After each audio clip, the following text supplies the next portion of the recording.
Hola, buenas noches. Hola hermanos, buenas noches. Estamos aquí para hacer juntos la lectura de la autobiografía de William Thetford, de Bill Thetford.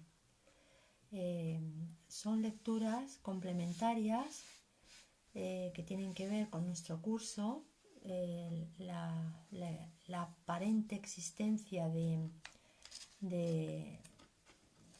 sus protagonistas, su aparente existencia, cómo fue, cómo se desarrolló, cómo fue conducido todo por el Espíritu Santo, cómo manejó los tiempos, los momentos, las facultades de los protagonistas.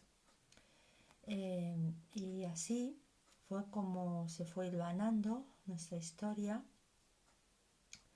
Y para comprenderla mejor, para verla desde todos los puntos de vista posibles, estamos haciendo lecturas complementarias, lecturas abrelatas, si dijéramos, para tener una visión lo más verídica posible, lo más, lo más cercana a la aparente realidad que fue. Y por eso estamos haciendo diversas lecturas. Se está haciendo la lectura de Ausencia de Felicidad, de Kenneth Wapnick, que nos cuenta la génesis, ¿no? Cómo fue la génesis de nuestro curso, qué factores intervinieron en sus protagonistas. Es una imagen global, ¿no? de la historia del libro. Y luego también hemos leído la autobiografía de Santa Helen Schuckman, que bueno, pues nos ha clarificado, nos ha dado una visión aparentemente del portento, ¿no? de cómo para Dios nada es imposible. Y un poco va a suceder eso también con, con lo que vamos a leer ahora, que es la autobiografía de Bill Thetford, el otro gran protagonista de la llegada del curso, ¿no? De la llegada del texto maravilloso nuestro. Y antes de nada, pues vamos a pronunciar nuestra oración, nuestra invocación amada al Espíritu Santo, para que nos abra a la conciencia de lo que aparentaron ser en su ilusoria existencia estos seres de luz que nos precedieron en conocer el curso, nos dieron este regalo. A través de ellos nos dio Dios este regalo y por lo tanto nos acerca también al lado de esa materialización, ¿no? en este mundo en el que nada existe en realidad. Y vamos a invocar a ese Espíritu Santo para que nos haga percibir toda la verdad que trasciende esta lectura y que nos haga aprender todo lo que de ella podamos aprovechar, ¿no? Que Él nos crea que es conveniente que sepamos de todo ello. Y nuestra invocación dice así: estoy aquí únicamente para ser útil. Estoy aquí en representación de aquel que me envió. No tengo que preocuparme por lo que deba decir ni por lo que deba hacer, pues aquel que me envió me guiará. Me siento satisfecha de estar donde quiera que Él desee, porque sé que Él estará allí conmigo. Sanaré a medida que le permita enseñarme a sanar. Sentimos nuestro verdadero ser, sentimos nuestro espíritu, nuestro único espíritu que compartimos, receptivo, abierto a todo lo que de las palabras que va a pronunciar el Espíritu Santo a través de nosotros, pues todo lo que pueda ser útil para afianzarnos en nuestra compañía de Jesús, para mantenernos en la certeza, en la confianza que nos da tenerlo a nuestro lado y que nos lleva con seguridad al Padre. Bueno, hermanos, pues vamos a comenzar la lectura.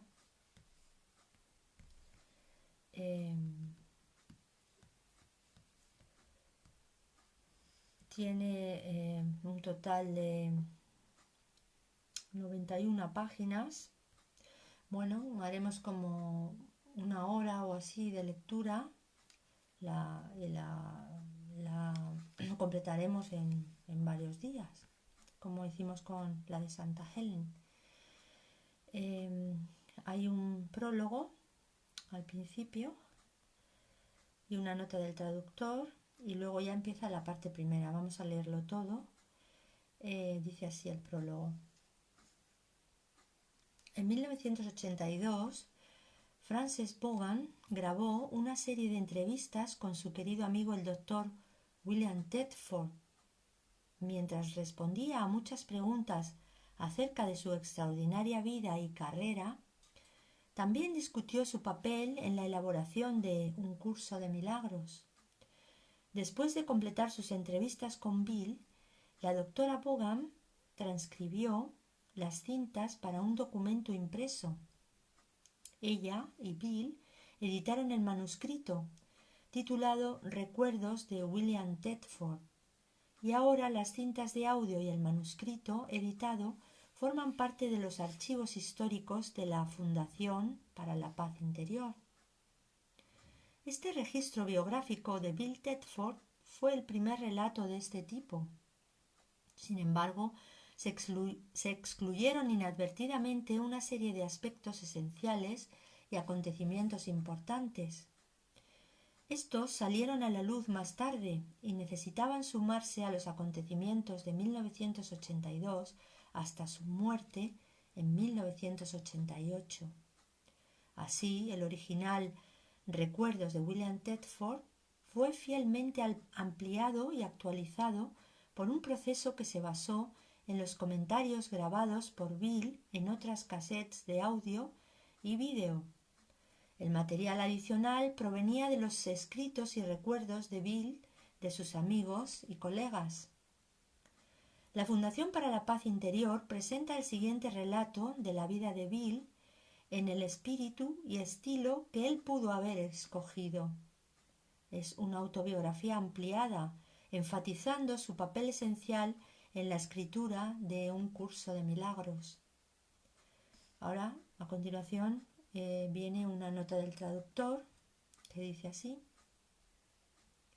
la autobiografía de Bill no tiene nada que ver con la de Helen en lo que se refiere al estilo de la redacción.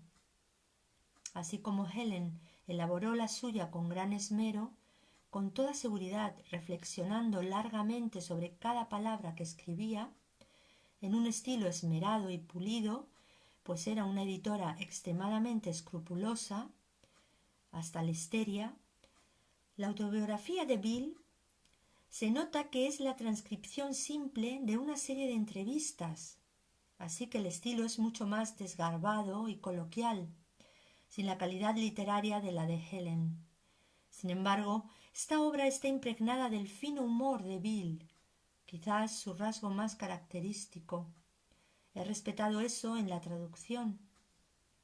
He añadido al final de la obra la entrevista que James Bolen le hizo a Bill para la revista New Realities, aun consciente de la reiteración de algunas anécdotas, pues permite entender mejor la visión de Bill sobre Un curso de milagros.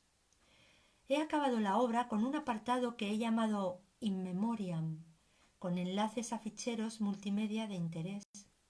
Recomiendo vivamente la lectura del libro Nunca te olvides de reír, de Carol Howe, absolutamente imprescindible para entender la evolución y transformación espiritual de Bill, que en definitiva es la que todos tenemos que hacer.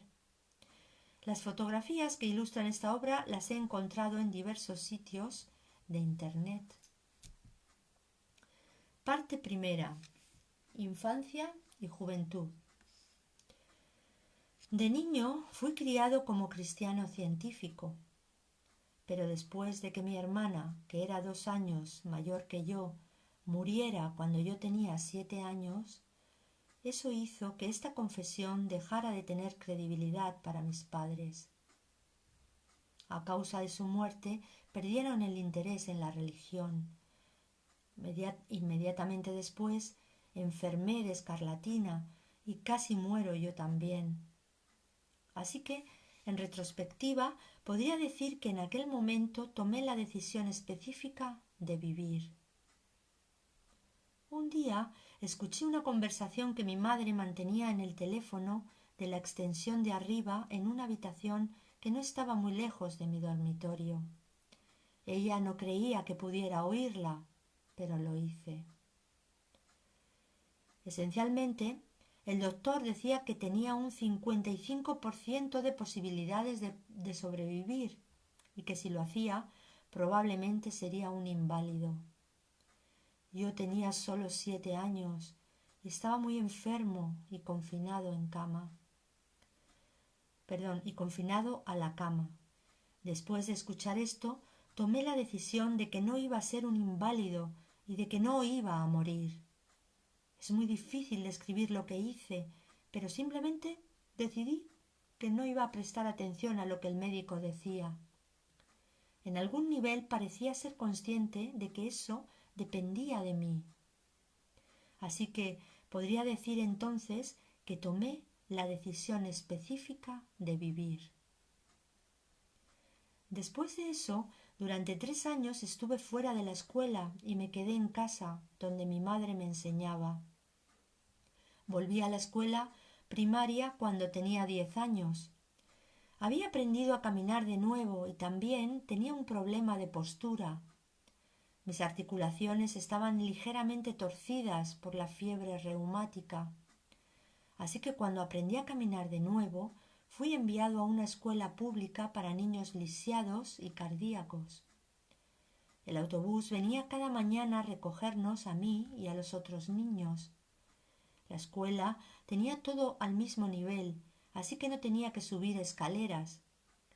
Recuerdo que teníamos periodos de descanso después del almuerzo. Ese fue mi reencuentro con grupos de compañeros, niños enfermos y lisiados. Recuerdo haberme adaptado a esto razonablemente bien, pero fue difícil debido a mi ausencia de la escuela durante 3 años. Me pusieron en 4º grado y obtuve muchas promociones dobles y triples en la escuela primaria, por lo que entré a la secundaria cuando tenía 12 años. Esto no me parecía muy estable. Todo parecía muy vasto, pero nunca lo pensé en términos de elecciones espirituales. Más bien, mi mejor opción fue tratar de ser normal en secundaria. Eso me parecía muy importante porque no quería destacar como alguien diferente. Así que traté de actuar como si no hubiera estado fuera de la escuela o enfermo o tuviera problemas. Probablemente era un niño típico en la mayoría de los sentidos antes de eso, y de repente me di cuenta de que no lo era. Empecé a leer libros porque no tenía nada más que hacer. Como resultado, tenía una gran capacidad de lectura, superior a la de mis compañeros de mi edad. Aunque no podía participar en atletismo, todo lo demás parecía ir bien. También tuve la sensación de dejar atrás una vida y comenzar otra en ese momento. Algo con respecto a mi enfermedad se parecía a una muerte y un renacimiento. Era el final de la infancia, el final de un periodo de mi vida. Fue como si surgiera una nueva persona en mi vida. Además, era muy consciente del hecho de que al final tendría que ganarme la vida. Tenía que pensarlo seriamente. No podía imaginarme yendo a trabajar como la mayoría de la gente parecía hacer. Eso me parecía horrible. Además, mi padre siempre A mi padre siempre le preocupaba que yo pudiera terminar en la indigencia, lo cual no hacía más que aumentar mi ansiedad. Él había nacido en el sur de Illinois, siendo uno de 10 hermanos en una granja. Eran mineros del carbón y muy pobres. Más tarde consiguió un trabajo con la compañía telefónica y se convirtió en superintendente del departamento de construcción y de edificios. Un buen trabajo en aquellos días. Mi padre estaba muy preocupado de tener a este niño enfermo. No creo que pensara que yo iba a estar lo suficientemente bien como para hacer mucho. Obviamente yo no podía hacer mucho físicamente, y eso era lo único que él sabía. No había ninguna beca de educación en mi familia. Cuando obtuve mi doctorado, me preguntó qué iba a hacer con él.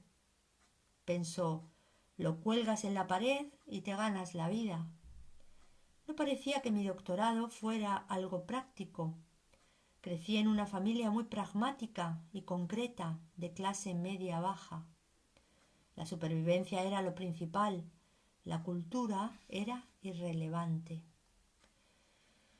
Después de graduarme de la escuela secundaria Lindblom, en Chicago, en el invierno de 1940, quise ir a la universidad. Tenía 16 años y no tenía dinero para poder ir, pero no quería ir a la universidad en Chicago. Pensaba que estaría bien salir de la ciudad.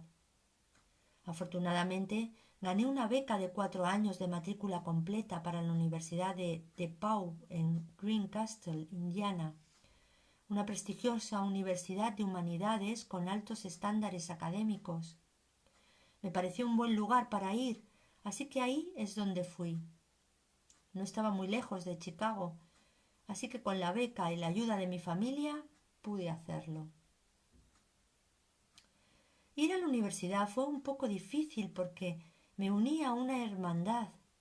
La idea era que pudieras tener un grupo de apoyo fuera de casa. En mi primer año de universidad me hice miembro de un colegio mayor. Fue horrible. Había vivido una vida bastante tranquila y aquí pasaba algo a todas las horas del día y de la noche.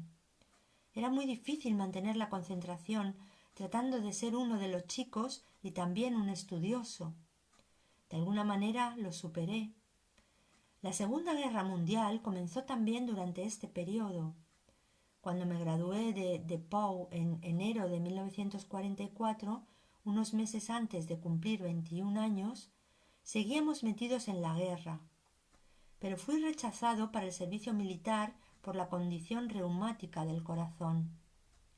También me aceptaron en la escuela de medicina, así que podía posponer mi alistamiento si quería. La escuela de medicina comenzó en septiembre en la Universidad de Chicago y yo necesitaba un trabajo. No tenía dinero para ir a la escuela de medicina, así que todo el asunto era una fantasía. Pensé que si trabajaba durante varios meses podría tener suficiente dinero para pasar el primer año. Así que conseguí un trabajo en la Universidad de Chicago como oficial administrativo de la universidad. Fue con el equipo científico que realizaba la investigación atómica que en ese momento informaba a la administración de la universidad. Robert Maynard Hutchins era entonces el rector de la universidad. Nombró a Lawrence Kimpton como director de laboratorio del proyecto de la bomba atómica y director administrativo en jefe del laboratorio. Trabajé como uno de los 10 oficiales administrativos del proyecto. Eventualmente me ascendieron a la nómina de la facultad y me dieron una oficina privada y una secretaria. No fui a la escuela de medicina como estaba planeado, porque decidí que realmente debía terminar mi compromiso con este proyecto. Así que me quedé allí hasta el verano de 1945, cuando terminó la guerra. Sintiendo que no había necesidad de continuar, fue entonces cuando pensé que debía hacer algún trabajo de posgrado en psicología, ya que no estaba seguro si estaba preparado para ir a la escuela de medicina o si quería hacerlo. La facultad era muy agradable y me dijeron que si quería conseguir un doctorado primero me reconsiderarían para estudiar medicina más tarde. Y yo pensé, bueno, vale. Quería ver cómo era tener un doctorado, ya que no sabía de qué se trataba. De hecho, no sabía mucho de nada, pero pensé que la psicología era interesante. Carl Rogers, el célebre psicólogo, había aparecido por la Universidad de Chicago en el otoño de 1945. Acababa de empezar. Conocí a algunos de los estudiantes graduados de Ohio State que habían venido con él. Me los encontré durante el verano antes de empezar. Me hablaron del doctor Rogers y de lo que estaba haciendo, y pensé que podría ser interesante. Sus premisas profesionales se basaban en su teoría del reconocimiento positivo incondicional o amor perfecto, y enseñaba que el reconocimiento positivo incondicional era un requisito previo esencial para los terapeutas centrados en el paciente. Ahora me doy cuenta de lo que él estaba enfatizando realmente, que la aceptación total en nuestras relaciones significaba expresar el amor perfecto. Hice su primer curso con un centenar de estudiantes graduados. Carl me hizo su asistente durante el primer curso. Me pareció muy extraño porque ni siquiera tenía un máster y era más joven que la mayoría de los demás. Traté de decirle que no estaba cualificado, pero me ofreció un puesto de asistente de investigación el trimestre siguiente. Me convertí en la primera persona que no venía del estado de Ohio en trabajar con Carl. Esa es probablemente una de las razones por las que siempre me sentí un poco extraño, porque no me convertí en un terapeuta centrado en el paciente. En realidad hice terapia rogeriana durante un año, por lo menos 30 horas a la semana, pero no era lo que quería hacer para siempre. Eventualmente obtuve un doctorado. Una de las razones por las que quise obtener un doctorado fue que es como una especie de carnet sindical. Realmente no conocía bien a nadie que lo tuviera y parecía muy dudoso que yo fuera a obtener uno. Así que me sorprendí bastante cuando ocurrió.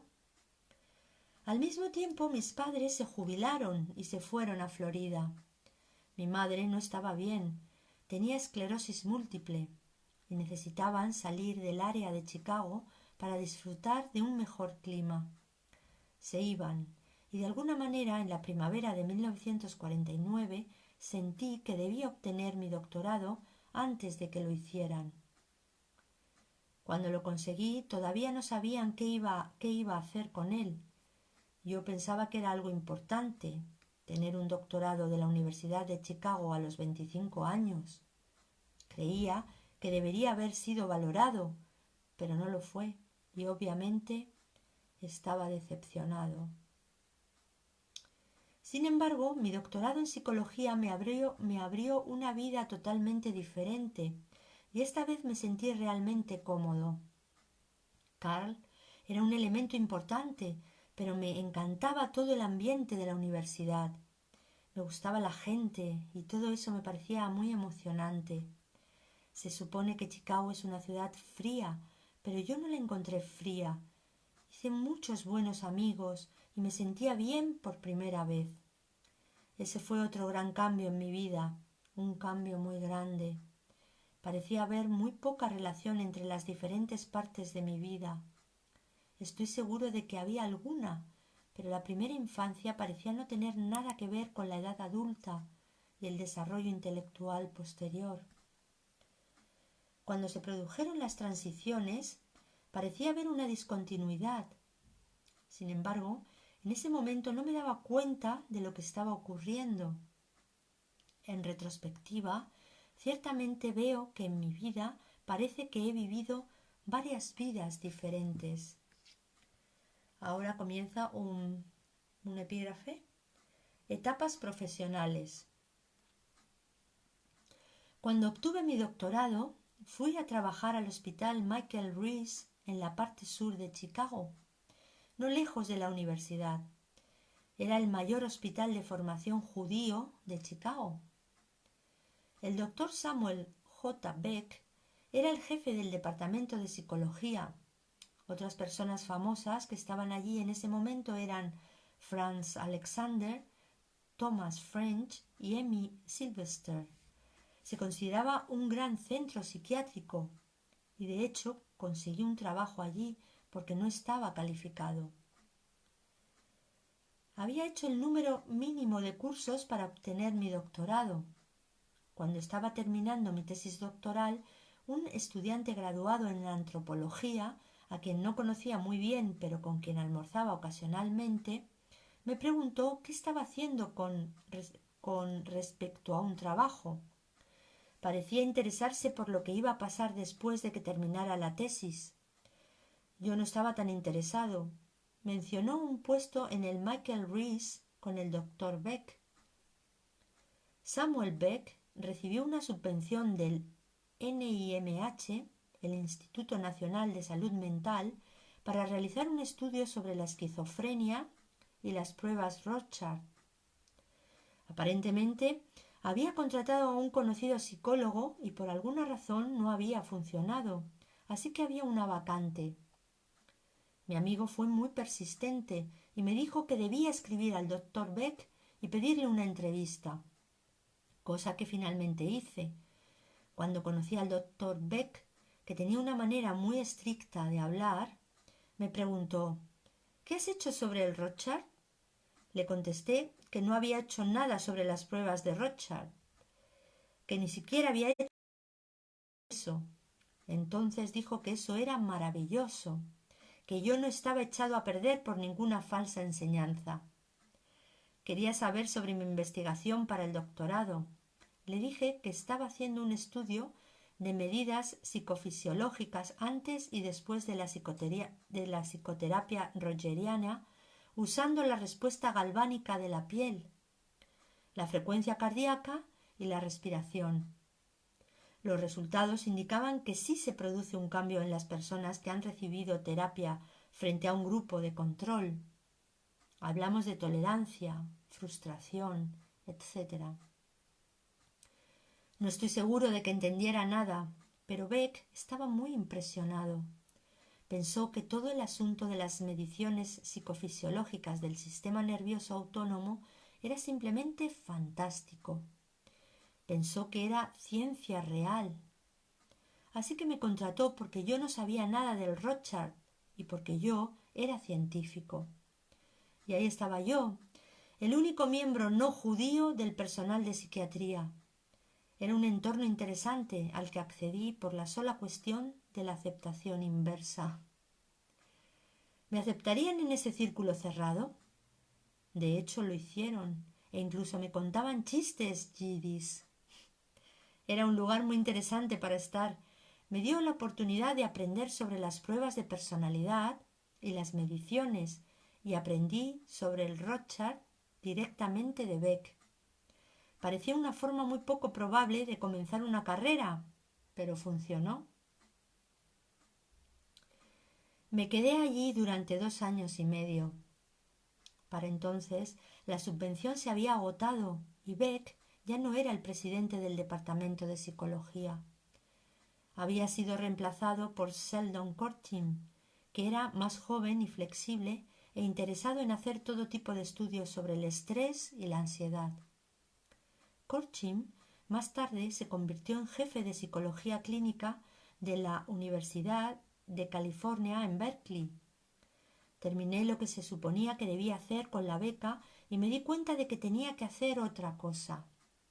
No podía pensar en ningún otro lugar al que quisiera ir en Chicago, ya que este era el centro de investigación más interesante de la zona, y no estaba muy seguro del tipo de psicología que iba a hacer.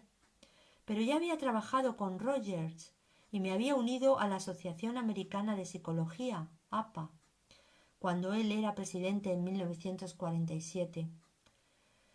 Para cuando me licencié en 1949 ya era miembro de la APA. Trabajar con Rogers y Beck me dio un poco de formación clínica y había estudiado tipología con William Sheldon en Chicago. También había trabajado con los sociólogos que hacían el análisis de la estructura de clases, clase alta, clase media y estratos afines. Conocía a mucha gente en el sector porque era muy pequeño. Incluso asistí a una clase de Nathaniel Kleitman sobre fisiología, que se impartía inmediatamente después del almuerzo, y me quedaba dormido. Me enteré de que era un gran experto en el sueño, pero nunca pude mantenerme despierto en su clase.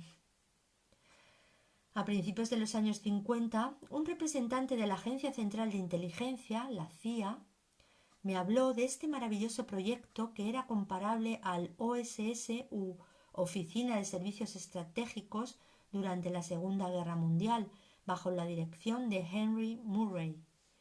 El libro escrito sobre este proyecto es la evaluación del hombre. Fue un periodo muy emocionante en el que se desarrollaron todo tipo de innovaciones para evaluar las capacidades de las personas bajo estrés. Así que en 1951 fui a Washington con la CIA, donde trabajé otros 2 años y medio en la oficina de formación de la CIA como parte del equipo de asesoramiento y evaluación como psicólogo senior. Todo parecía bastante improbable. Yo también quería viajar y había pensado que antes debía ir a Europa y hacer turismo, porque nunca había hecho nada parecido. Sin embargo, parecía improbable porque ahí solo haría evaluaciones. Y una vez que te encuentras en un puesto en la organización, nadie quiere dejarte ir. Allí, sin embargo, conocí a John Gittinger, un innovador psicólogo clínico que se había unido a la CIA en 1950, más de un año antes de que yo llegara. John había estado desarrollando un modelo sobre el desarrollo de la personalidad, que él llamaba Sistema de Evaluación de la Personalidad, o PAS, P-A-S. Comenzó a enseñar el PAS informalmente a algunos de nosotros del personal. Como resultado, me quedé muy intrigado con la idea.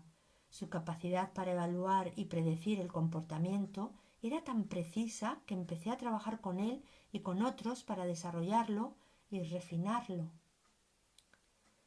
En pocas palabras, el PAS asume que un niño muy pronto en la infancia es innatamente susceptible a ciertos estilos de comportamiento y que la personalidad se desarrolla simultánea y continuamente en 3 dimensiones: intelectual perceptual, emocional procesal e interactiva social. Mediante el uso de las escalas de inteligencia adulta de Wechsler y psicometría sofisticada, se pueden definir los rasgos de personalidad de un individuo y predecir su comportamiento con extraordinaria precisión. De hecho, después de trabajar con el PAS, pensé que John Gittinger había diseñado el sistema descriptivo y predictivo más potente del mundo para evaluar la personalidad. También sentí que, como herramienta de predicción y evaluación de la personalidad, el PAS se posicionaba a la altura de los descubrimientos de Sigmund Freud y Carl Jung en psicología. John y yo nos mantuvimos en contacto después de que dejara la CIA. De hecho, nuestra amistad e intereses llevaron a un acuerdo contractual con su organización, llamada Psychological Assessment Associates, para continuar trabajando con él en el PAS. Aunque esto me incomodaba un poco, ya que todavía era un proyecto financiado por la CIA, respetaba tanto a John y su PAS que me sentí obligado a ayudarlo en su desarrollo continuo. Esto ocurrió principalmente durante mi estancia en la Universidad de Columbia, desde finales de los años 50 hasta mediados de los 70. Cuando Helen Schucman llegó y se unió a mí en Columbia en 1958, por invitación mía, también se involucró en el trabajo de PAS. Para entonces, Helen era una psicóloga de investigación bien establecida y sus contribuciones al PAS fueron significativas y muy valoradas. Juntos colaboramos con John en el trabajo del PAS durante varios años por encargo. Helen y yo También escribimos una serie de artículos académicos sobre el sistema de evaluación de la personalidad y nuestro trabajo en él, que fueron publicados en revistas de psicología durante ese periodo. Además, enseñé los conceptos básicos y la estructura del PAS y su uso de evaluación durante la década de 1960 en Nueva York. Sin embargo, la razón principal por la que fui a Washington fue porque quería ir a la Escuela de Psiquiatría de Washington. Su filosofía esencial era la de centrarse en las relaciones interpersonales más que en muchos de los componentes psicodinámicos de la psicología freudiana, y eso me interesaba mucho. Allí estudié con Herbert Marcuse, Clara Thompson, Dexter Bullard, Margaret Rioch y Ernst Schachtel, a través de un programa de adaptación que no interfería con mis deberes a tiempo completo como psicólogo senior de la CIA. Antes de dejar el hospital, Michael Reese, el trabajador social en jefe, me dijo que debía entrevistarme con su hermano en Washington, que era el jefe de Chestnut Lodge, donde Frieda Fromm Richman estaba investigando la esquizofrenia. En cuanto llegué a Washington, su esposa me llamó y me invitó a una cena. En realidad estaban dando 2 cenas y ella me preguntó a cuál me gustaría asistir. Había nombres famosos en cada una. Dije que me gustaría conocer a Frieda, así que me lo organizaron para que asistiera y fuera su compañero de mesa. En aquella época ella estaba tratando a Erich Fromm, uno de sus pacientes entonces, con quien luego se casó. Cuando empecé a trabajar en Washington en el otoño de 1951, sentí que realmente no podía seguir mucho tiempo en la CIA. Para mí eso podría ser un desastre, pues no tenía ni idea de qué hacer a continuación.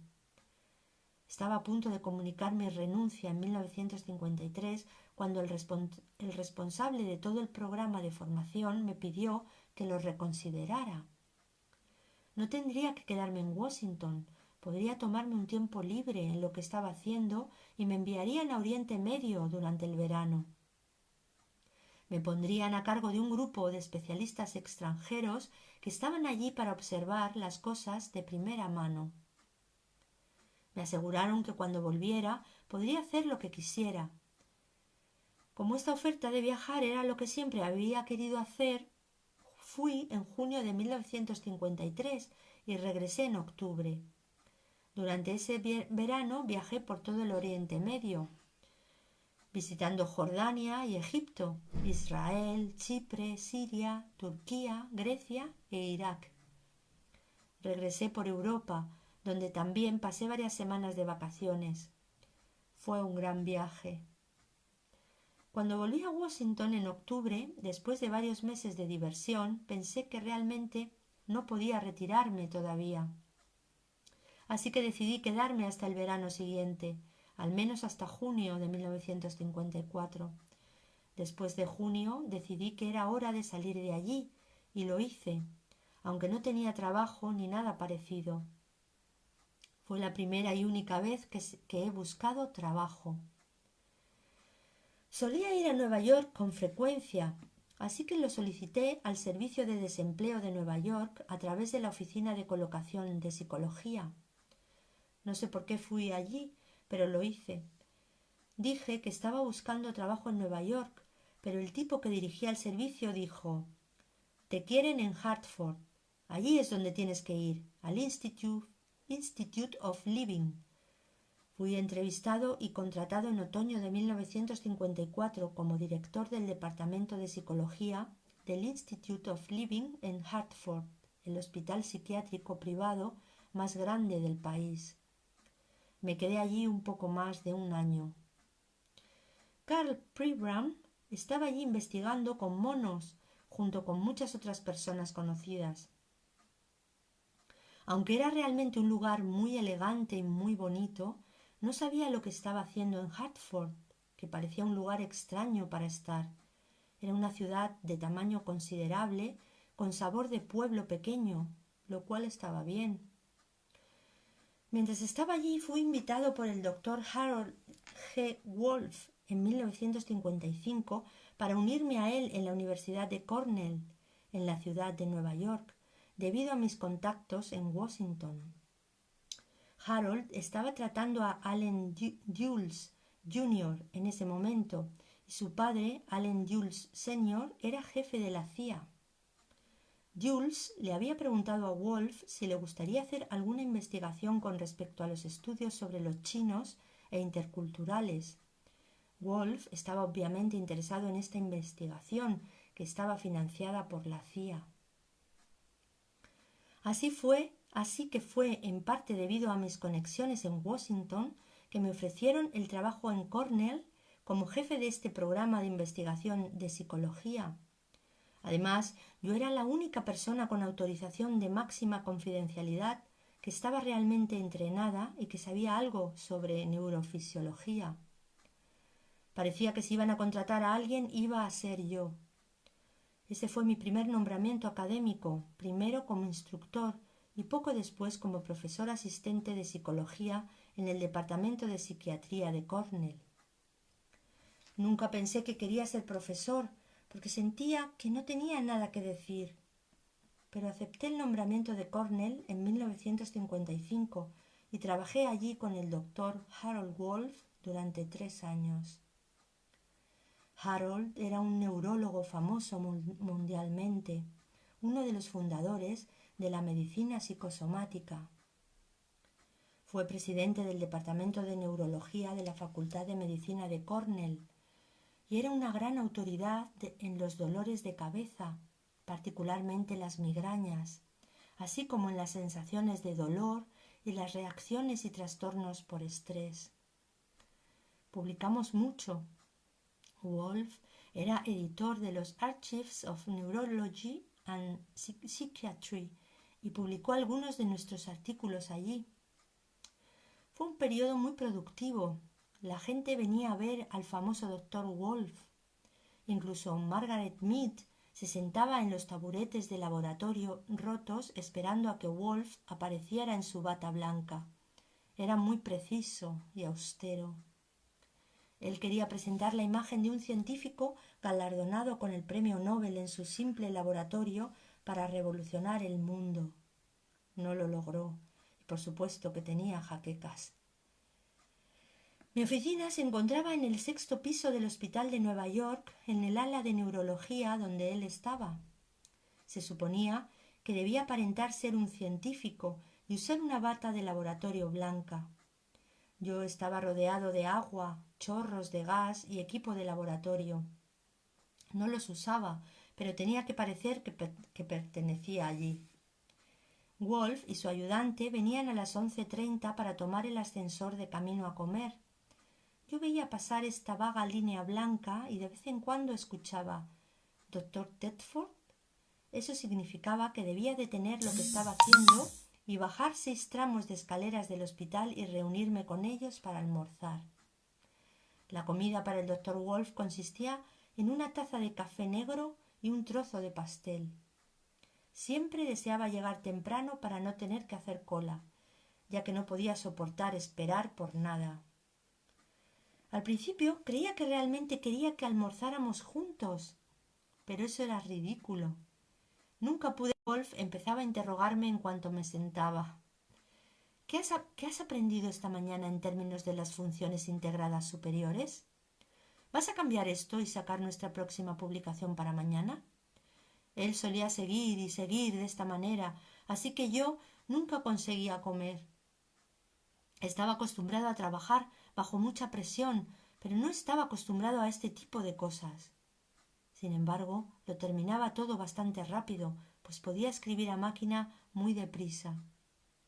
Cuando él quería algo decía: «Me voy en unos minutos. Por favor, prepare un resumen para el Congreso Internacional de Psiquiatría Biológica. Tengo que tenerlo en 15 minutos». Yo iba a mi máquina de escribir y ventilaba rápidamente lo que él quería. Me conectaba con alguna especie de intuición interna y lo ponía en algún tipo de inglés. Aprendí a hacer que sonara súper científico. De hecho, así es como encontré mi apartamento un día. Estaba buscando algo en el lado este que estuviera a poca distancia andando del hospital y la escuela de medicina. Quería una casa de pueblo con techos altos y un jardín. Quería todo eso por menos de $200 al mes, por supuesto. Un día, después de haber acabado uno de esos pequeños informes de nuestro tiempo de comida, pensé, bien, ya se ha ido, me puedo relajar un poco. Había estado tratando de encontrar un apartamento en el Times. Los anuncios de las ediciones del sábado por la noche y del domingo duraban hasta el martes, así que el miércoles era generalmente un día muy malo. Malo entrecomillado. Resulta que era miércoles por la mañana, pero esta voz interior, una especie de impulso interno, dijo: mira en el periódico de hoy. Yo pensé, eso es una tontería, no hay nada los miércoles. Yo no consideraba realmente los impulsos internos en aquella época. Era reticente, pero finalmente miré y había un anuncio de un apartamento en el lado este, en la calle 78. Una casa de pueblo con jardín. Sonaba maravilloso y llamé. Aparentemente conseguí comunicarme con el dueño u ocupante, Paul Lynn, una conocida estrella de televisión y cine. Nunca me lo había encontrado, pero reconocí su voz. Acababa de levantarse y conectó el teléfono, así que era el primero en hablarle del asunto. Salí corriendo en un taxi y encontré que el apartamento era exactamente lo que quería. A $165 al mes. Viví allí durante 18 años. Fue una respuesta perfecta a mi alojamiento en el centro de Manhattan, a las afueras de Central Park, cerca del Metropolitan Museum of Art. No podría haber pedido un lugar mejor. Fue maravilloso. En ese momento no presté mucha atención al hecho de que había experimentado este impulso interno, porque eso no era nada científico. No podía admitirlo. Sin embargo, tomé nota de ello y pensé que podría ser una intuición. Así que podía hablar un poco de ello, pero no demasiado. Sin embargo, no sabía qué hacer al respecto y ciertamente no podía explicarlo. No era la primera vez que me pasaba algo así, pero era un ejemplo importante y no podía ignorarlo. Me quedé con Harold Wolf en Cornell durante unos 3 años, principalmente investigando. Debido a que nuestro proyecto de investigación estaba respaldado por la CIA, se desarrollaban muchas actividades de alto secreto. También trabajaba con algunos chinos que no habían regresado a su patria después de la Revolución China. Se quedaron varados en este país, lo que formaba parte de la idea de los estudios de estrés intercultural. Era legítimo a un nivel, pero también la CIA quería saber algo sobre estas personas. Así que el proyecto tenía múltiples propósitos. Entonces mi padre murió repentinamente. Me había mudado a Nueva York en septiembre y él murió a principios de noviembre. Mi madre había muerto el año anterior. Tuve que encargarme de los preparativos del funeral de mi padre. Cuando volví a Nueva York me pareció una locura de gran presión. Publicábamos constantemente, cada mes. Una gran cantidad de informes de investigación y artículos salían con mi nombre. Estaba en la difícil situación de intentar adaptarme a un nuevo trabajo, una nueva vida y la muerte de mi padre. Me di cuenta de que estaba solo y que cualquier cosa que hiciera lo haría sin una familia. Fue entonces cuando me pidieron que viajara a Oriente en un misterioso viaje y volviera en un carguero con Harriet Mills. Todavía estaba tratando de establecer el patrimonio de mi padre, pero me fui a Asia para encontrarme con Harriet Mills, que había sido encarcelada por los chinos. Hija de misioneros presbiterianos en China, nació y creció allí. Luego se mudó a la ciudad de Nueva York con su familia. Fue estudiante de posgrado en la Universidad de Columbia, donde trabajó en su doctorado antes de regresar a China para hacer investigación de campo. Ella hablaba el idioma y quería quedarse, pero acabó siendo una de las últimas norteamericanas en irse. El gobierno chino sospechaba de cualquier persona con sus antecedentes y calificaciones, razón por la cual terminó en la cárcel. Finalmente le juzgaron y la expulsaron del país. Así que la CIA me envió indirectamente para hablar con ella sobre sus experiencias. Harriet estaba en Hong Kong y todo el transporte estaba bloqueado, excepto un barco en el que había reservado un pasaje. Todos los arreglos se hicieron en secreto y de forma encubierta. Perdón. Fue espantoso y fascinante a la vez. No me dijeron a dónde iba al principio, que era Manila, antes de ir a Hong Kong para embarcarme. No estaba seguro de que estuviera allí. A bordo esperé en la mesa de desayuno. Solo había 3 o 4 pasajeros, cuando ella apareció de repente. Me sentí aliviado de que estuviera allí. Parecía obvio que era una trampa, así que pensé que lo único que había que hacer era actuar de la manera más ingenua posible. Lo hice, y después de un tiempo ella se relajó y empezó a hablar conmigo. Ella dijo: «Mira, no sé quién eres, pero no importa». Tuvimos varias semanas para hablar. Me sentía culpable de tomar notas en secreto sobre todo lo que ella decía. Y luego estaba un poco temeroso porque no quería dejar mis notas por ahí. En ese momento no tenía ni idea de qué tipo de montaje era y no sabía si había alguien más en el barco con una misión encubierta. ¿Podría dejar cosas en mi camarote? No lo sabía, así que usaba papel de notas fino y lo metía en los bolsillos. Llegamos a Vancouver justo antes de Navidad y me ordenaron llamar a Nueva York cuando atracáramos, cosa que hice. Para entonces, Harriet y yo nos habíamos vuelto muy amigos y nos habíamos caído muy bien personalmente. Fuimos de compras de Navidad en Vancouver. Fue interesante. Harriet no había visto una ciudad occidental en años. Ella dijo: «Aunque esta es una cultura capitalista decadente, es algo divertido». Y la volví a ver en Nueva York. Redacté mis extensas notas, que se convirtieron en parte del testimonio que Woolf dio ante la comisión parlamentaria sobre lavado de cerebro. Ella dijo esencialmente que realmente no importaba, que no tenía nada que esconder. Me impresionó bastante. Fue una larga y desenfrenada experiencia y un periodo confuso, pero interesante para mí. Todo era por entregas. Podía ver cómo el hecho de ir a Washington me había llevado a Nueva York y a convertirme en profesor, lo que obviamente no era muy extraño. E ir al hospital Michael Reese me había dado fama instantáneamente porque publicaba artículos con Samuel Beck. Si yo hubiera tratado de planear una carrera con la máxima exposición, supongo que ir a Michael Reese podría haber sido un buen objetivo.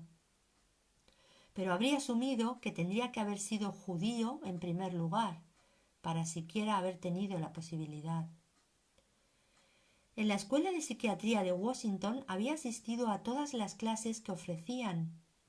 Había hecho tratamiento de análisis en Chicago mientras estuve en Michael Reese durante un año, 3 veces a la semana. Más tarde en Nueva York fui a un analista de adiestramiento de la William Allison White Foundation, que era el equivalente de la Washington School of Psychiatry. Todas estaban relacionadas. La escuela Washington había sido fundada por Harry Stack Sullivan. En cierto modo, la Fundación Allison White era una extensión de la escuela Sullivan en Nueva York. Era un lugar muy animado e interesante.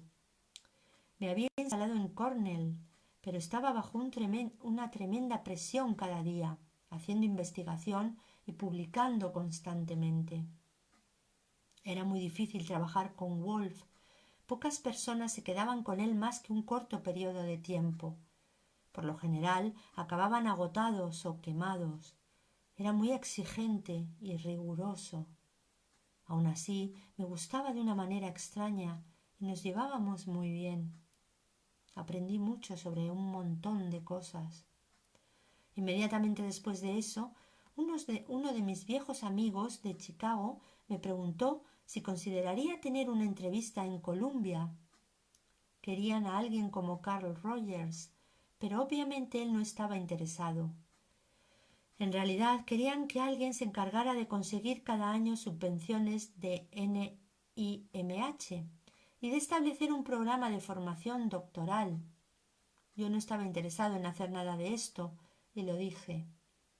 Sin embargo, pensé que sería descortés negarme a reunirme con el jefe del departamento de psiquiatría para ver lo que esto implicaba. Estuve de acuerdo en hablar con él, pero dejé claro que no estaba particularmente interesado en trasladarme. Estaban dispuestos a ofrecerme una cátedra de asistente, cosa que ya había conseguido en Cornell. Dije que lo pensaría si me hicieran profesor asociado. Estaba seguro de que dirían que no, y pensé que eso resolvería todo el asunto. Las jerarquías de las escuelas de medicina son bastante rígidas. No puedes ser ascendido de instructor a profesor asistente en un año y luego un año después convertirte en profesor asociado. Para mi sorpresa, me lo dieron y fui nombrado profesor asociado de psicología médica en la Facultad de Medicina de la Universidad de Columbia en el otoño de 1957, como profesor asociado de psicología médica en el Colegio de Médicos y Cirujanos. Ahora comienza otro epígrafe. Voy a ver qué longitud tiene. Es bastante largo. Yo creo que en media hora a lo mejor sí que lo terminamos. Podemos estar media hora más y ya alcanzamos la segunda parte del relato para mañana. Así que si queréis continuamos un poco más. Epígrafe titulado Roles y responsabilidades en la Universidad de Columbia, comienzos espirituales. Llegué a Columbia en febrero de 1958 y me dieron algunos cargos adicionales que no esperaba. Me pusieron al frente de toda la psicología clínica del Hospital Presbiteriano, como director de la División de Psicología del Hospital Presbiteriano. No había un departamento de psicología y la gente en psicología clínica estaba en una especie de desorganizada asociación. Había que reunirlos y unificarlos. Se trataba de una pesadilla administrativa e involucraba no solo al Hospital Presbiteriano, sino también a la Universidad de Columbia y al Instituto Psiquiátrico del Estado de Nueva York, que estaban separados administrativamente pero profesionalmente interrelacionados. Mis responsabilidades comprendían los tres: el hospital, la universidad y el instituto. Era una situación muy complicada y nunca ha resultado muy bien, aunque hemos avanzado mucho. Lo hice funcional, al menos.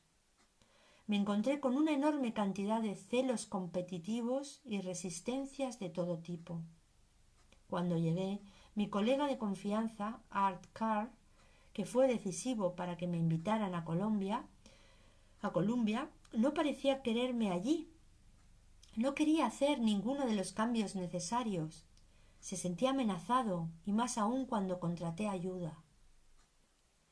Una de las primeras cosas que me pidieron que hiciera cuando fui a Columbia fue contratar a un psicólogo para que trabajara en un programa de estudio de laboratorio patrocinado por el Instituto Nacional de Enfermedades Neurológicas.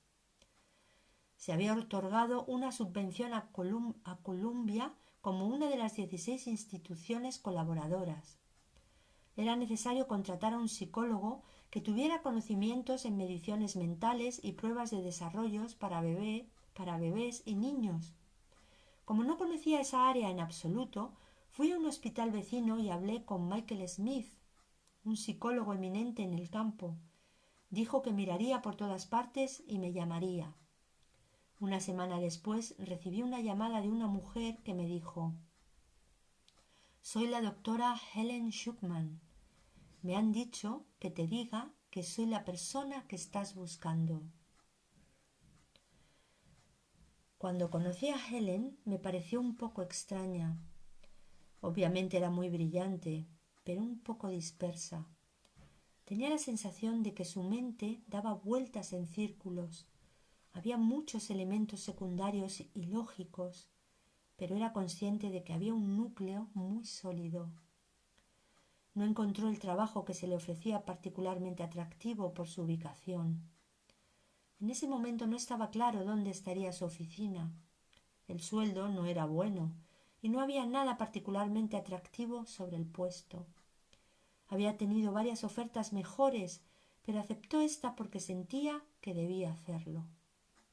Más tarde supe que cuando ella me encontró, una callada voz dentro de ella le susurró: «Ahí está, ese es el hombre al que se supone que tengo que ayudar». Naturalmente, no lo sabía en ese momento. Contraté a Helen para el puesto de investigación en 1958 y permaneció en él durante algunos años. Más tarde pude trasladarla más a la enseñanza y la formación, lo que era compatible con sus intereses, aunque nunca se consideró clínica. Nunca había hecho un curso en el Rothschild y no sabía nada al respecto, así que le enseñé. Pero sus habilidades clínicas eran buenas y sus percepciones psicodinámicas muy profundas. Naturalmente, ella era muy buena interpretando el test temático de evaluación, TAT, y analizando el contenido del Rothschild. Tenía una ventaja sobre la gente que había sido entrenada. Se involucró cada vez más en el trabajo clínico y en las becas de investigación. Estábamos interesados en desarrollar ciertos aspectos de la teoría de la personalidad y necesitábamos ayudas para mantener el departamento en funcionamiento, incluyendo fondos para asistencia secretarial, entre otras cosas. Hicimos muchos malabarismos complicados con una serie de variables.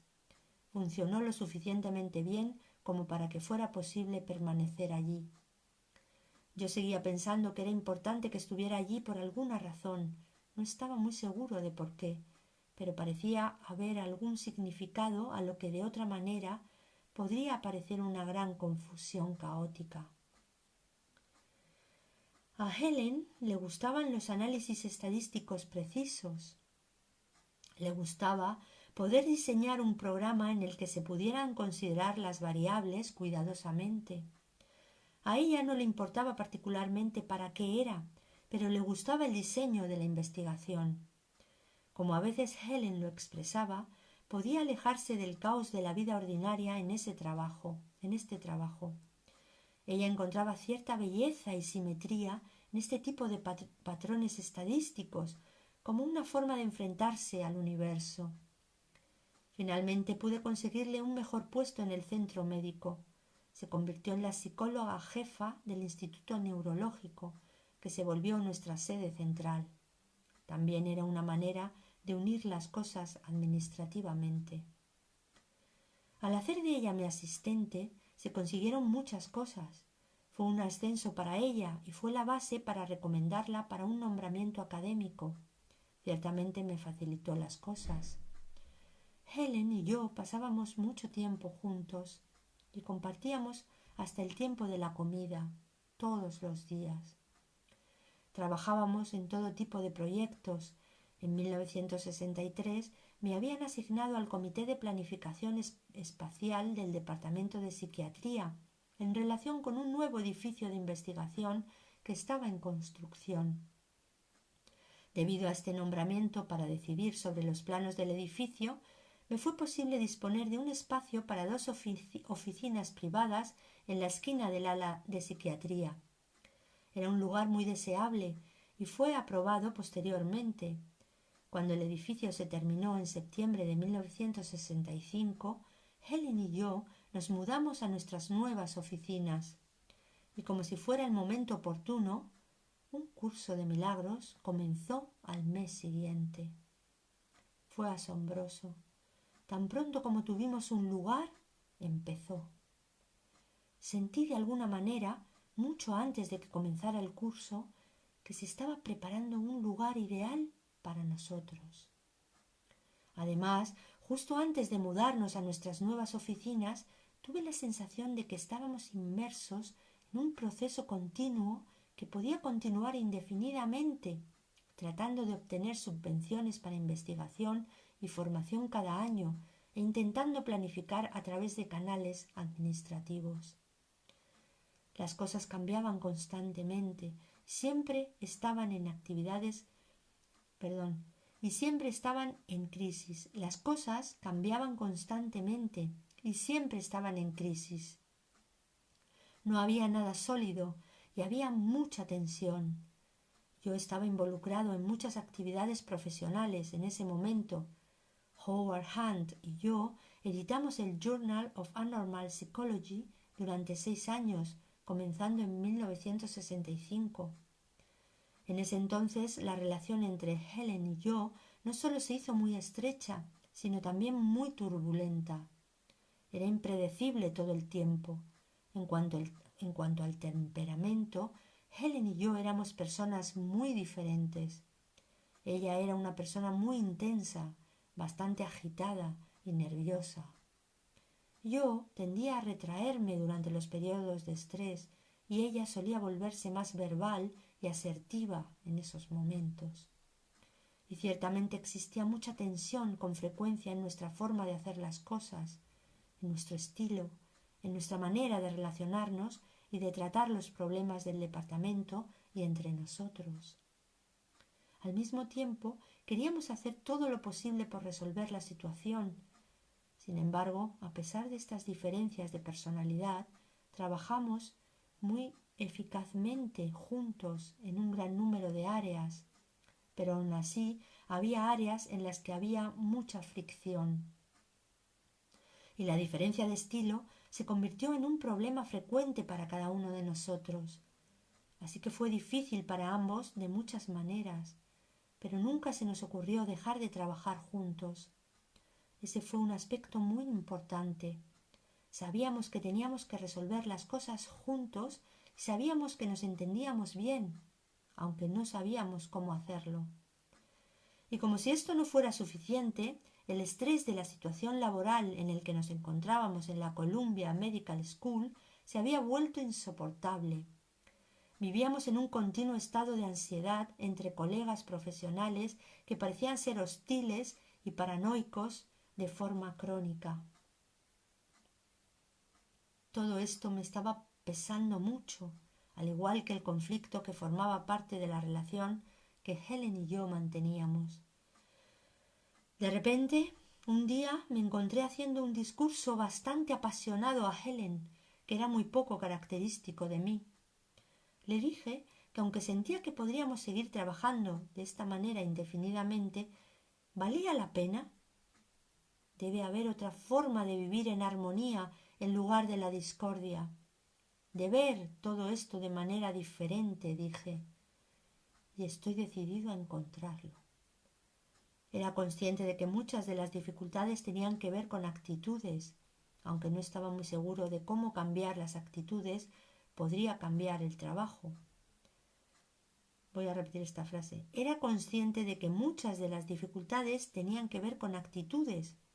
Aunque no estaba muy seguro de cómo cambiar las actitudes, podría cambiar el trabajo.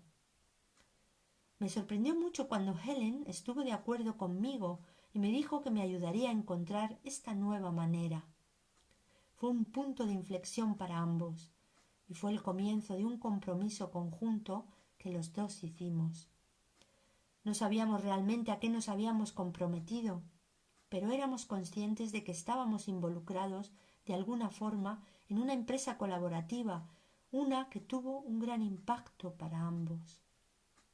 En retrospectiva, mi viaje espiritual comenzó ese día cuando le dije a Helen que debe haber otro camino. Y ella aceptó ayudarme a encontrarlo. Ese fue un periodo de transición importante para mí, pero una transición con caos. Estaba mirando los logros y reconocimientos profesionales y me preguntaba si eso era importante o significativo. Al menos hubo un cambio hacia una cierta apertura a la dirección espiritual. Sin embargo, en ese momento no tenía ningún interés espiritual. La religión se consideraba mayormente como una superstición y no se discutía, ni se consideraba digna de discusión. Supongo que hubo alguna preparación de antemano, pero lo único que recuerdo fue algún interrogante en el fondo de mi mente, así como alguna lectura. Por ejemplo, alrededor de abril de 1965, y justo antes de mi apasionado discurso a Helen, leí el libro de Hugh Lynn Case, Venture Inward. Por alguna razón sentí que era algo que me gustaría leer, lo cual era típico de mis intereses y hábitos en ese momento. Cuando leí su libro, recuerdo haber pensado que no me parecía que Hugh Lynn Case se estaba inventando esta historia, aunque obviamente era absurda según los estándares ordinarios. Yo creía en la telepatía de todos modos, ya que había tenido mis propias experiencias con eso. Sin embargo, tenía la sensación de que todas estas cosas improbables que decía sobre su padre, Edgar Cayce, el notable psíquico, eran ciertas. Si lo fueran, tendría que pensar en todo esto de forma diferente y abrir mi mente a otras posibilidades. Los relatos de Hugh Lynn sobre las grandes sanaciones a distancia, las experiencias paranormales y la posibilidad de que el continente perdido de la Atlántida una vez existiera realmente, cualquiera de ellas, si fuese verdad, podría impregnar otras facetas de mi forma de pensar. No sabía cómo se podía cambiar un sistema de pensamiento poco a poco. Por otro lado, sabía que si aceptara algo de esto, que si lo que él decía fuera cierto, tendría que replantearme todo esto muy seriamente y tendría que cambiar muchísimo. Sin embargo, no estaba seguro de cuánto de esto era cierto, pero también sabía que quizás tendría que averiguarlo. Así que en 1965 organicé un viaje para que Helen y yo hiciéramos precisamente eso. Fuimos a Virginia Beach a visitar la Asociación para la Investigación y la Iluminación, ARE, la organización establecida para preservar y estudiar la vida y lecturas de Edgar Cayce. Helen quedó impresionada con Hugh Lynn Cayce y la gente de allí.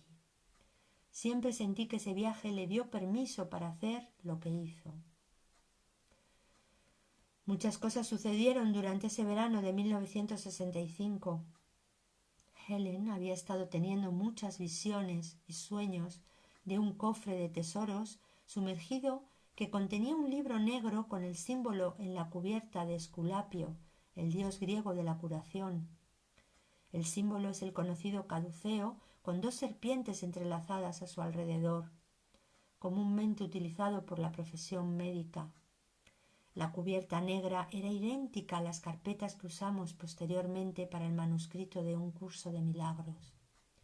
Recuerdo que en un momento dado, justo antes de septiembre de 1965, Helen me dijo: «¿Sabes? Uno de estos días, Bill, voy a hacer algo muy inesperado». Y recuerdo haber dicho: «Bueno, ¿tienes idea de lo que podría ser?» «No», contestó, «pero será algo muy inesperado». Durante parte de ese verano también estábamos viajando los dos por nuestra cuenta. Tal vez como un medio para aclarar sus pensamientos sobre los temas espirituales que surgían, Helen comenzó a escribirme una serie de cartas. Aquí hay unos breves extractos. Sábado. Querido Bill, espero que puedas lidiar con esto, porque puede ser importante para ambos. Esta mañana dije algo así como, sin intención, soy un canal, lo que parecía significar algo en ese momento, pero el canal se obstruyó. Todavía no está abierto. Domingo. Querido Bill, una noche estábamos caminando y mi esposo Luis señaló a un niño con lesiones cerebrales de unos 12 años de edad que estaba siendo empujado por sus padres en un carrito. Había otros niños discapacitados allí también. Mientras caminábamos, de repente y brevemente, sentí que todos caminaban feliz y muy bien juntos por el mismo camino, como en una escalera. Aún no estamos todos en el mismo camino, pero todos llegaremos a casa tarde o temprano. Martes. Querido Bill, no estoy muy segura de querer escribir esto, pero tengo la impresión de que estoy obedeciendo una orden.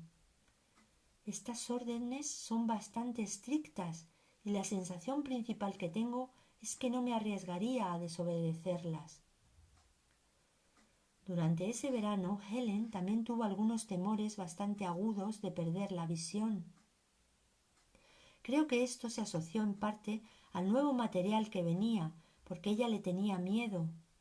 En lugar de decir «tengo mucho miedo del material», ella decía «tengo miedo de perder la visión».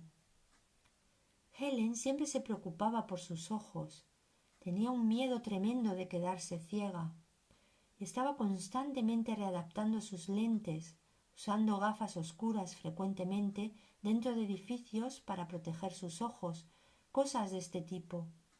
En realidad su visión cambiaba, dependiendo mucho de lo que sucedía en nuestras vidas durante una época particular. Recuerdo que cuando empezamos a trabajar en el curso, ella pasó por experiencias donde le era posible quitarse las gafas por completo y ver con gran claridad, pero por breves periodos. En septiembre de 1965, mi jefe, el doctor Lawrence Kolb, presidente del departamento, se sentía preocupado por la presión del Hospital Presbiteriano y del Departamento de Contabilidad, porque el Departamento de Psicología perdía mucho dinero cada mes según su sistema de control de costos.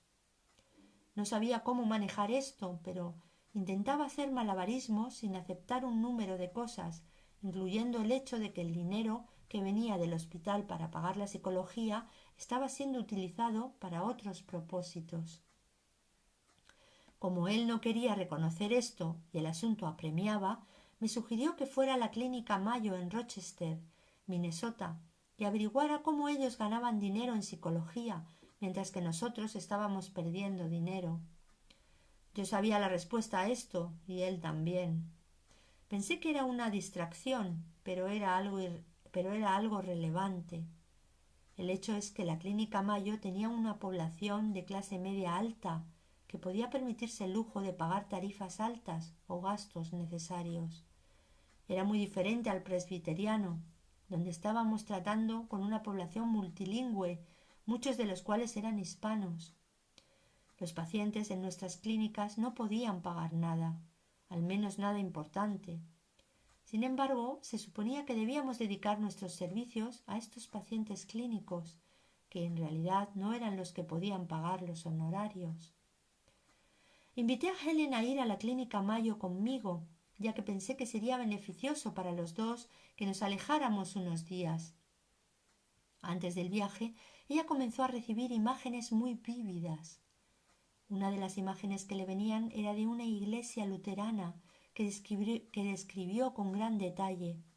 La vívida descripción de Helen de esta iglesia, con torreones y torretas, daba una imagen clara de cómo se suponía que debía ser. Antes de partir en el viaje me contó que estaba convencida de que íbamos a ver esta iglesia desde el avión antes de aterrizar.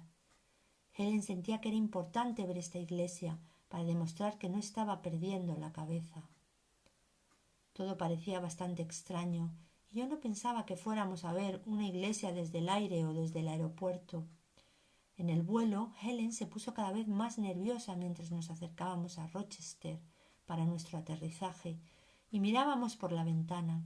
Al no ver ninguna iglesia, se molestó mucho. Sugerí que alquiláramos un taxi para ver las iglesias luteranas de la zona, para saber si había algo que se pareciera a su iglesia. Contratamos a un conductor y le preguntamos si había algo exactamente como eso, pero él mencionó muchas otras iglesias, así que fuimos a verlas. Creo que vimos unas 25 iglesias, ninguna de las cuales se parecía en nada a las imágenes de Helen. Realmente estaba bastante molesta. Teníamos que pasar todo el día siguiente hablando con la gente de la clínica. No había nada que hacer sino ir a la cama y olvidar la iglesia. Por la mañana hicimos un gran recorrido por la clínica Mayo y nos enteramos de cómo funcionaba todo. Lo hacían muy bien. pero todas las cosas que se podían hacer en un hospital de la clase media alta en Minnesota eran obviamente imposibles de realizar en una clínica de Nueva York.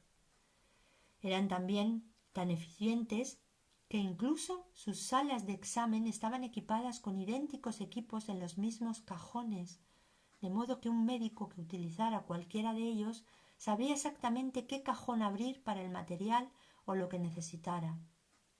Al final de un largo día, mientras esperaba a Helen en el vestíbulo del hotel, fui al kiosco y vi un pequeño folleto sobre la historia de la Clínica Mayo. Lo hojeé y había una foto de una iglesia, exactamente como la había descrito Helen. Era una iglesia luterana, pero ya no existía. La Clínica Mayo había sido construida en el sitio de esta iglesia, que había sido demolida.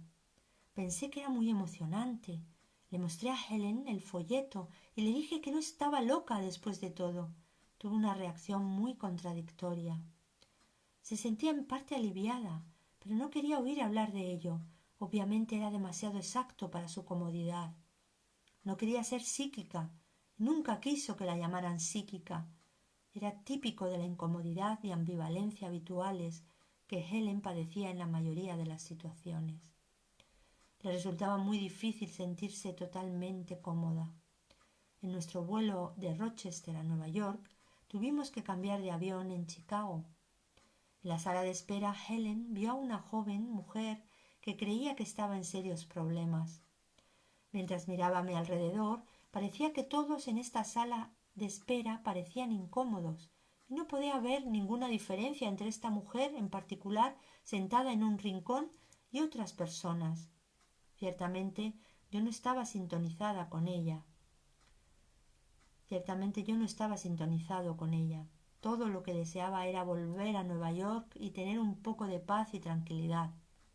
Helen, muy inusual para ella, entró en sintonía con esta joven y dijo que estaba segura de que realmente tenía problemas. Comentó: «Voy a ir a hablar con ella». Y así lo hizo. Le dije que yo me quedaría donde estaba.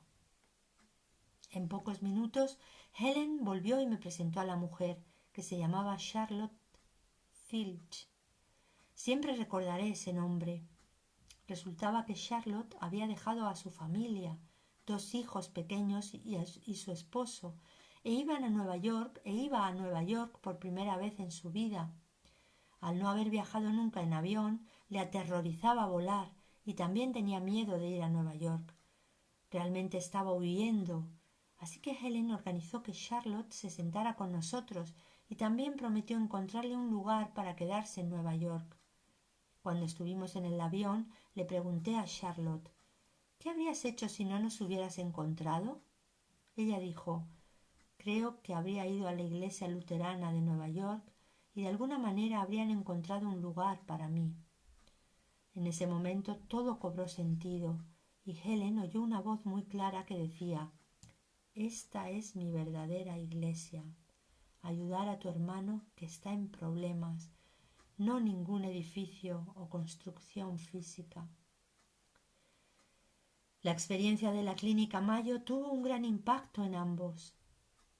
Esto fue una preparación importante para Helen, aprendiendo a escuchar su voz interior y reconociendo que era un viaje espiritual de algún tipo. La voz interior de Helen comenzó a dictar un curso de milagros el mes siguiente. Me pareció que este viaje había sido una parte fundamental de la preparación. Bueno, pues hasta aquí la parte primera. Ha sido muy interesante la vida académica y profesional de William Thetford y sus primeras experiencias con San William Thetford y sus primeras experiencias con Santa Helen Schucman. Bueno, pues hermanos, ya no